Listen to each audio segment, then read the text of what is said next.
Hello. In this presentation, I'm going to discuss congestive heart failure. That's right, I'm going to talk about CHF, and I'm going to try to do this rather quickly. We're going to go through a quick case here. Respond to a 45-year-old male complaining of dyspnea. Call is at a residence. The patient is located inside. So our initial differential diagnosis is going to be pretty widespread, right? We've got shortness of breath. This could be medical. This could be trauma. Patient's located inside. We're kind of thinking more medical, but, could be anything. We get there, this is the patient, right? Laid out on the couch. The scene is safe. You got one patient. He's located on his couch. Just look at that positioning. I mean, one of the first things we're going to do is if he's awake and perfusing, we're probably going to want to sit him up, right? Get him breathing a little bit better. He is alert to your presence. He appears to be working hard to breathe. That's not normal, right? We're not sitting here having to work to breathe in and out. We breathe kind of passively. So when somebody is laboriously breathing or has labored respirations, that's a problem. That's dyspnea. That's respiratory distress. They can only do that for so long. And when they stop doing that, when they stop having the ability to work to breathe, they go into respiratory failure. So when you see somebody working to breathe, you have a duty to act. You have to do something to help them breathe better. He's complaining of shortness of breath. Primary survey, the patient is able to speak, but is having difficulty due to the dyspnea.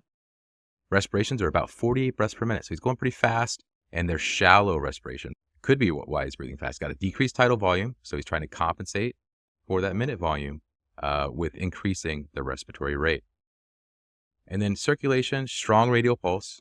It's irregular at 100 to 130, and his skin is clammy. So we have irregular. Usually that means atrial fibrillation. Doesn't have to be, but it usually means atrial fibrillation, and his skin's clammy. So is he sick or not sick? I think we all agree that this patient's sick and requires us to intervene rather quickly. So get a little history. States that he's gradually been worsening since last night. Dyspnea is worse when laying flat or when he tries to do anything. So when he tries to do anything, that could be cardiac related, but it's worse when he's laying flat also. So it's positional and nocturnal. This really fits that congestive heart failure patient, right? When they have some sort of edema in there. But it could still be something else. So we keep on assessing the patient. He denies pain, but does feel a fluttering in his chest. He states that this dyspnea is a 10 out of 10. So he's super short of breath, and this arrhythmia might not be normal for him. So maybe he's got a new onset atrial fibrillation, could be causing him to go into heart failure. Patient's medical history, patient denies allergies. He takes Coreg, Microzide, Pradaxa, gabapentin, metformin, lisinopril, and Novolog. So a few of those are diabetic medications, right? Metformin. That is glucophage. Gabapentin's Neurontin for diabetic neuropathy especially. Novolog, that's insulin. Lisinopril is ACE inhibitor, which is an antihypertensive and specifically a great medication for, you guessed it, the CHF patient. Pradaxa. So what's Pradaxa? That's a blood thinner, and that means maybe he does have atrial fibrillation as his rhythm, but maybe it's a little faster than normal right now. And then Microzide, he's on a diuretic, and Coreg, which is, it's a beta blocker. He states he has an irregular heart rhythm and diabetes. So he knows he has a dysrhythmia, and he's had one heart attack in the past. So your patients that have had previous ACS insults or AMIs, they are at higher risk for developing congestive heart failure. He last ate at 1900 last night, and he woke up this morning unable to breathe.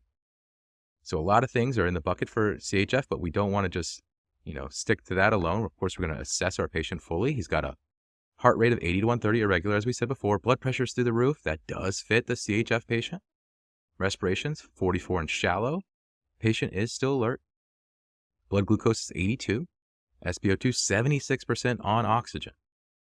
That's not a good finding. And then temperature is 98.6. That doesn't mean he's not septic, but he's got a normal temperature right now. So let's perform additional assessments. When we look at his neck at a head elevated position, we note jugular vein distension. Jugular vein distension is a sign of decreased fill of the heart, right? So that central venous return is decreased. So we have an increase in preload. Increase in preload usually means right-sided heart failure. And the most common cause of right-sided heart failure, you guessed it, left-sided heart failure. So your patients with CHF often have biventricular failure. Continuing our secondary assessment, we listen to the lungs and we hear rails all over. Or crackles, whatever terminology you prefer. Continuing our secondary assessment, when we put our hand on the patient's chest, we can feel a cardiac heave. A cardiac heave is when you put the heel of your hand or just left parasternal, and then it kind of lifts off the chest with systole, indicating heart failure. More signs of right-sided heart failure would be that dependent edema. And again, the most common cause of right-sided failure is left-sided failure. And this is the patient's EKG and is irregular, as we said before. So we have an atrial fibrillation.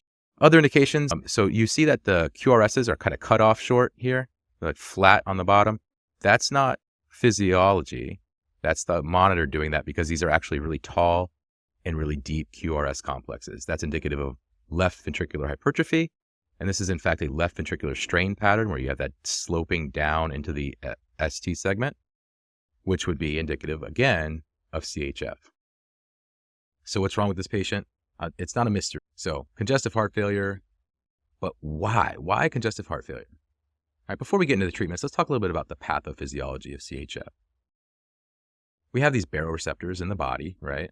And when you go into heart failure, maybe you've wondered this at one point during your career as well. Why do patients with heart failure generally present with high blood pressures, right? Well, the truth is, when you first go into heart failure, your heart's not functioning properly, your blood pressure goes down, your perfusion status goes down, but our body is phenomenal at compensating, right? So all these compensatory mechanisms kick into place, like your sympathetic nervous system. You're familiar with your heart rate increasing, you get the pipe tightening or vasoconstriction from the alpha and the beta. But you also have a system called the renin-angiotensin-aldosterone system. And when these baroreceptors in the aortic arch and the carotid bodies of your carotid arteries and your aorta, when they pick up on a decrease in blood pressure, over time, eventually they'll kick in something called the renin-angiotensin-aldosterone system. And I'm not going to go into this crazy explanation of what it is. Just know that you have these peptides in your body and proteins, renin, angiotensin, aldosterone, all right? The big ones are angiotensin 2. So angiotensin 1 converts into angiotensin 2 through the process of angiotensin converting enzyme, kind of lysing off some of those carbon molecules. Angiotensin 2 is the body's most potent vasoconstrictor, so it's going to increase your blood pressure, right? It also stimulates the release of aldosterone from the adrenal gland. Aldosterone causes you to reuptake sodium. So instead of eliminating sodium with your urine, it causes you to reabsorb it.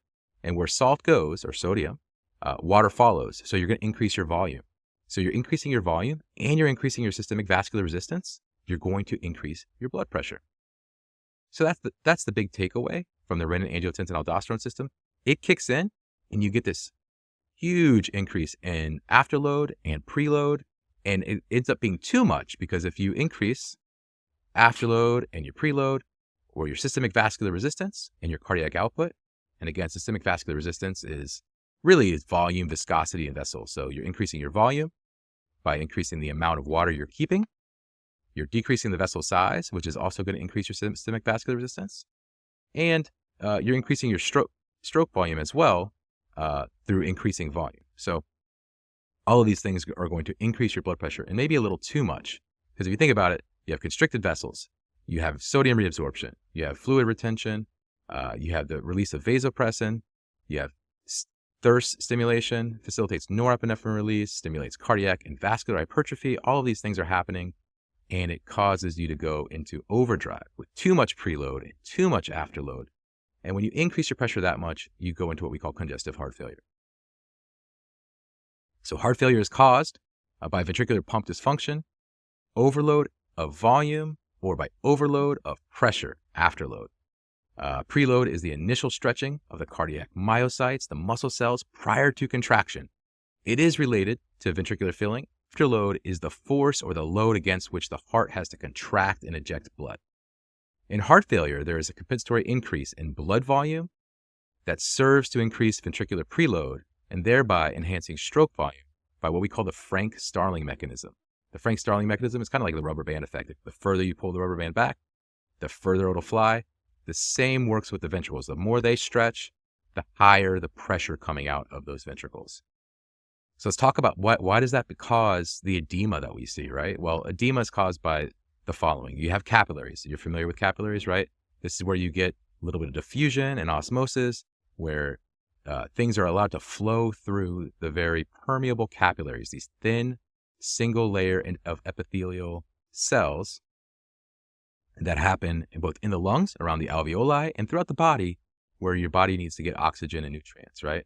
So let's picture this as a capillary, all right? And blood is flowing this way. Don't let the arrows confuse you. Blood is flowing from left to right.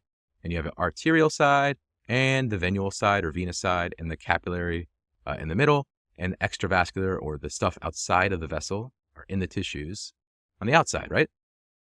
So normally, all right, on the arterial side, you have a pressure of 35 millimeters of mercury, and the capillary 25, and then on the venous side, let's say 18. And out what we call the colloidal pressure or the oncotic pressure. This is just the pressure. If you want to think of it, it's what the draw from proteins. So when you have a certain amount of proteins in the blood or in the tissues, it's going to draw fluid towards it. That creates a pressure, but it's not like the pressure of pushing. It's a pressure of pulling, and we call that an oncotic pressure. Inside the vessel, that's called hydrostatic pressure, all right? So normally, if you think your pressure is 25 over here, well, as things are flowing, both in the lungs, remember in the lungs, around the alveoli, and out in the body, systemic circulation, we have all these capillaries. So what's going to happen? Well, blood's flowing this way. On the high pressure side, you're going to have diffusion. Stuff's going to move outside, right? Or filtration, if you will. And then over here at the capillary where the pressure is the same, 25 and 25, no change. And over here on the venous side where the pressure is lower than the oncotic pressure, things are going to move in, what we call absorption. And that's what this is showing. So here at 35 millimeters of mercury, you get filtration because 35 is higher than 25. And the spectrum is from higher to lower when it comes to pressure. Then no change here. And then over here on the venous side, of course, you get reabsorption. And that happens again, both in the alveoli and in the capillaries. And if you think about it, that makes sense. Because if we're moving this way, right, and arteries are coming from the heart and veins are going towards the heart. So when we're talking about the body, our oxygenated blood gets to the tissues, oxygen moves out, CO2 moves in on the venous side, it goes to the lungs, and then same thing, CO2 moves out at the alveoli, and oxygen moves in at the level of the alveoli. But what happens if we increase that pressure a lot, right? So like with our CHF, we've had that renin-angiotensin-aldosterone system kick into effect. We've got too much volume. We've got too much pipe tightening or systemic vascular resistance, and we get a lot of pressure buildup, right? So let's say it's 200 at the aorta, but down when we get to the capillaries, let's say our pressure is 55 millimeters of mercury. Well, over here, 55 is higher than 25, so you are going to get filtration. Here at the capillary, 35 is still higher than 25, so you're going to get even more filtration. And then on the venous side, if it's 28, and that's higher than 25, you're not going to get as much, but you're still going to get filtration. So not much reabsorption happening at all. And if you think about that being the plasma within the blood or fluid, now what's that fluid doing? It's moving out of the vascular space into the tissues, okay? That could be the alveoli. That could be the tissues of the dependent areas of the body. And that's where we get edema. So if you think about alveoli, now the pressure is pushing this blood into the alveolar space out of the hydrostatic or the vessel, right? And it's going to cause pulmonary edema. And out in the body, it's going to cause peripheral edema.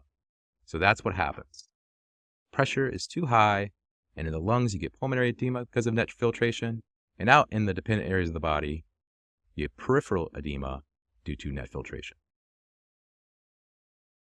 Again, the EKG is also indicative of a CHF patient. Now, it doesn't mean that they're having exacerbation. It's just saying that they have a large heart. Cardiomegaly is a result of CHF. When your heart works hard, it's just like any other muscle. When you go to the gym, you work your biceps hard, your biceps are going to get bigger. So when your myocardium is working hard due to the increased afterload, it's going to get bigger. You're going to get left ventricular hypertrophy and eventually complete cardiomegaly, as the right side will eventually fail as well. Now let's talk about treatments. Nitrates are a great treatment because they reduce both preload and afterload, which we've got too much of. So nitrates, in fact, more important in the CHFer than in the ACS patient, that's your MI patient. This is much more, exponentially more important in the CHFer than it is in the MI patient. And not just the sprays. Get that IV tridal nitro started as well, and don't start at the bottom dose. If you start at, let's say 5 or 10 micrograms per minute, that's only like 3 to 6 mLs per hour or 3 to 6 drops per minute. It's not a lot. And you're not going to get that in, or a whole lot of nitro in by the time you get into the hospital. That's why you have a range. So start in the middle of the range somewhere, based on the patient's blood pressure, of course, and then titrate up or down as needed. And that's completely fine. Remember, you're giving 1,200 mics right off the bat by giving them 3 sprays of nitro. So be confident in giving them above the starting dose. CPAP. Now, you're fighting the pressure in the vascular with nitro. You also have to fight the pulmonary pressure with CPAP or bilevel. So CPAP will do a couple things. Physically, it provides PEEP, and it'll actually push, with that pressure, it'll push some of the fluid back to where it belongs, right? Or outside of the alveoli. That's what you really care about. So if you think about what PEEP is doing, so in a normal situation, you have great surface area of an alveolus, and it's completely covered by capillaries. I know this picture shows one single capillary, or those alveoli are completely covered by capillaries. And the idea is when you have fluid in there, well, it washes away the surfactant. You get a little bit of atelectasis. Plus you have fluid in there, so you're not getting a lot of good alveolar surface area touching those capillaries, and there's not a lot of oxygen able to move in exchange for CO2. By providing PEEP, you literally push that fluid down, expanding the alveolus a little bit, getting more surface area, and so you're able to then get more oxygen diffused into the vasculature. And that's where respiration is happening, oxygen into the capillary and CO2 out. And if you can see, if we juxtapose those two, obviously PEEP is much better than no PEEP. So these patients need both nitrates and CPAP, and it might be the two only things you have to do to really improve their situation.